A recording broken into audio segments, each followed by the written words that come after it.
네, 안녕하세요. 하드페의 친절한 건강기능식품 이야기. 중장년기 이후에 노년기에 접어들면서 우리 체내에서 근육량이 떨어지는 그러한 변화에 대해서 살펴보도록 하겠습니다.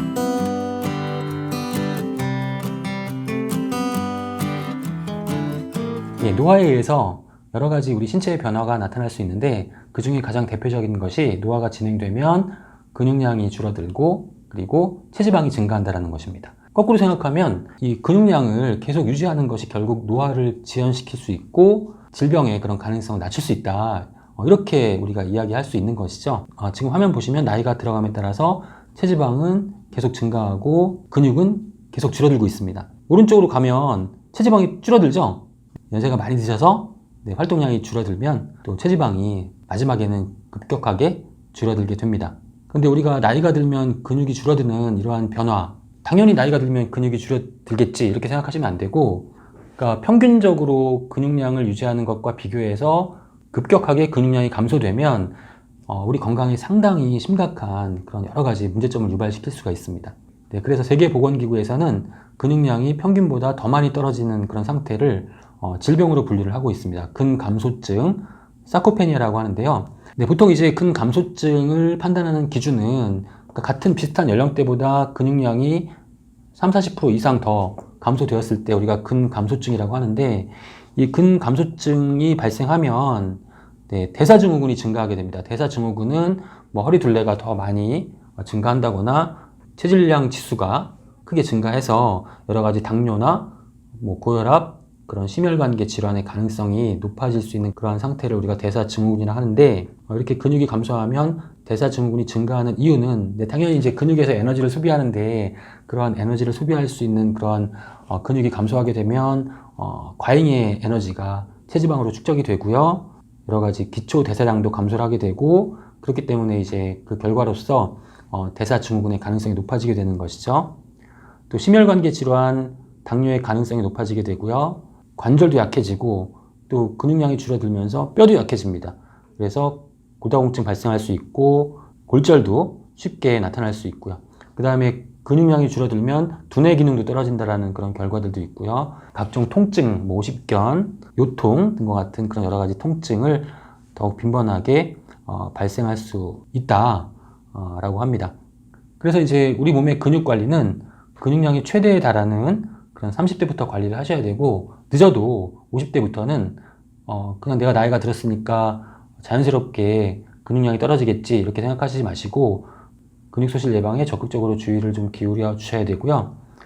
그 다음에 단백질과 또 비타민 D와 같은 그런 영양소 충분히 섭취하시면서 근력 운동을 병행하셔서 근육량이 줄어들지 않도록 그렇게 관리하시는 것이 상당히 중요하다고 할 수 있습니다. 단백질 부족 상태에서 근육 운동을 하시게 되면 근육 손실이 오히려 더 촉진될 수 있다고 하는 그런 결과들도 나와 있고, 단백질을 충분하게 섭취하실수록 허리둘레나 BMI, 체질량 지수가 감소한다라는 그런 연구 결과들도 나오고 있습니다. 그리고 이제 근육이 감소하게 되면 그 근육이 위치하고 있던 그런 자리를 지방세포가 대체하게 되고요. 또 지방량이 많아지면 염증이 많이 유발됩니다. 현대인들에게 아주 많이 발생하는 그런 만성염증의 가능성이 높아지고, 이렇게 만성염증이 많이 발생하면 질병의 가능성도 높아질 뿐 아니라 염증을 억제하기 위한 우리 몸의 그런 면역 체계들이 활발하게 활동하면서 활성산소가 또 급격하게 증가된다라고 하는 그런 부차적인 피해가 발생할 수도 있습니다.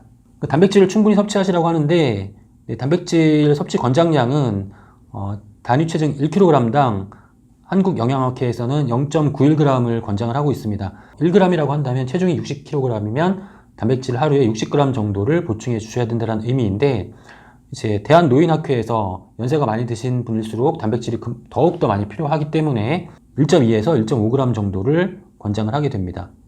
우리나라 60세 이상 남성분들의 47.9%, 그리고 여성분들의 60.1%가 단백질 부족 상태에 있다라고 하고요. 노년층의 경우에는 운동을 하면서 이제 단백질 보충하지 않고 그냥 탄수화물 위주로 식사를 하기 때문에 근육 생성이나 유지에 별로 도움이 되지 않는다라고 하는 그런 연구 결과들도 나와 있습니다. 그러니까 우리가 이제 좋은 단백질을 섭취하셔야 되는데, 좋은 단백질, 단백질이라고 한다면 딱 떠오르시는 식품이 이제 고기잖아요. 근데 고기는 이제 그렇게 좋은 단백질을 할 수 없습니다. 우리가 단백질을 평가할 때는 이 단백질의 구성 단위인 아미노산 중에서 이제 우리 몸에 꼭 필요한, 우리 몸에서 만들어질 수 없는 그러한 중요한 아미노산을 우리가 필수 아미노산이라고 하는데, 이 필수 아미노산이 풍부한 그런 단백질을 섭취하셔야 되고요. 이러한 필수 아미노산의 비율을 이제 그 수치로 환산한 것이 아미노산가라고 하는 건데요. 아미노산가가 100이 되는 그런 단백질을 섭취하셔야 됩니다. 아미노산가가 100이 되는 그런 단백질을 섭취하셔야만 그 중요한 필수 아미노산을 우리가 필요한 만큼 충분하게 제공받을 수 있다.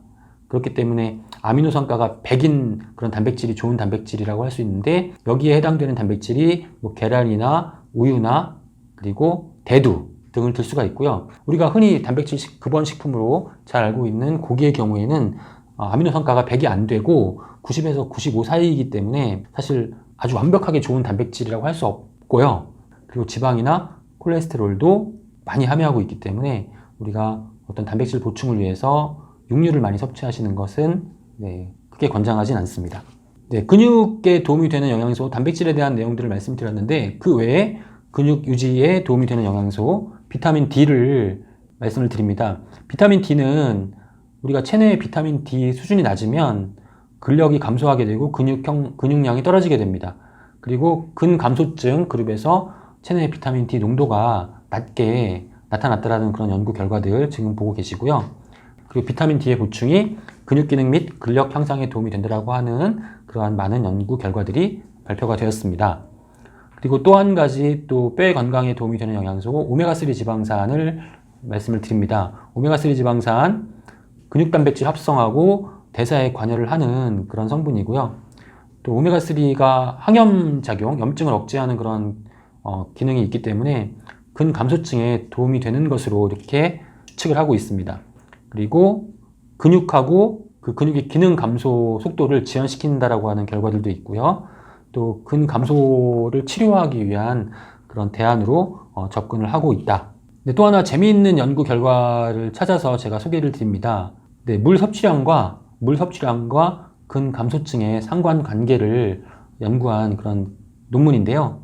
우리가 근감소증 그룹과 정상 그룹과 비교했을 때, 정상 그룹에서는 하루에 물을 1리터 이상 섭취를 했고, 그 다음에 근감소증 그룹에서는 하루에 수분 섭취량이 0.8리터 이하였다라는 그런 결과가 발표가 되었습니다. 왜 수분의 섭취가 근육 감소와 관련이 있는지를 추측을 해보건데, 근육의 원료가 단백질과 수분이기 때문에 단백질이 부족하거나 수분이 부족하거나 둘 중에 하나가 부족하면 우리가 근육을 정상적으로 생성을 할 수 없기 때문이지 않을까, 이렇게 추측을 하는 겁니다. 그렇기 때문에 우리가 수분도 충분하게 섭취를 하시면서 근육에 필요한 그런 성분, 영양소, 근력 운동을 병행하시는 것을 권장을 드립니다. 모쪼록 우리가 나이가 들면 근육이 감소하는 것은 그냥 자연스러운 현상이다라고 생각하지 마시고, 적극적으로 어떤 근육량 관리를 통해서 노화를 지연시키고 건강한 그런 신체를 유지하시는데 노력을 해주셨으면 좋겠습니다. 감사합니다.